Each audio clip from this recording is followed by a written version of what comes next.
Alrighty, well, this is a radiator out of a 2012 Dodge 2500 HD. It's a Cummins 4-wheel drive, which I think the radiators, they put the same one in some of them. So anyway, but you can see that the tank is leaking on this one. You can see the debris from the radiator fluid everywhere. You can see all the way down the side. Now, I inspected it and I didn't see a huge crack anywhere. I just saw lots of debris coming out around the edges, so that's what that looks like. Let's see here. And we got this radiator from O'Reilly. Alright, that's the part number 8013296. Cost better than 300 bucks. Okay, so it comes out real easy, but you do have to take the fan out. And it's got a couple of 13 millimeter, I think those are 13 millimeter bolts. There's one there, and then there's a couple bolts here on the fan control plug. This is the fan control plug, and I'll show that in a minute. Take these two bolts out. And I went ahead and took the horn out. It's a 10 millimeter bolt for that. And then there's another one here. Let's have a look down from the top on that one. Another one there.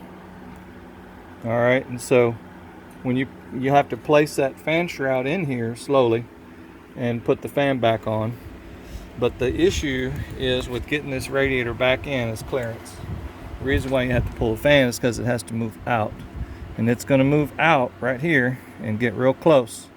And that drain plug, it comes with a new drain plug, little petcock valve. You'll have to take that out because it hits right there on that metal and you won't be able to get it to go in. So take that petcock valve off and I'll show you what it looks like.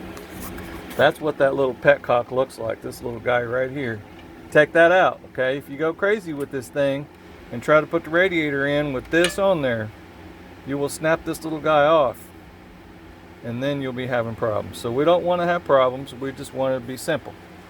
So, and then of course I took the air box out so that I could have access to this lower hose right here. I've got the lower hose clamp and this tool here, one of those wire clamp tools. So I took all that out. We got a new filter because the old filter was a year old. Might as well handle that situation. And when you got this all out, it's a good time to look at your belt, your pulleys and everything, and check all that stuff too. Check for leaks. And of course on this vehicle here, we're in good shape.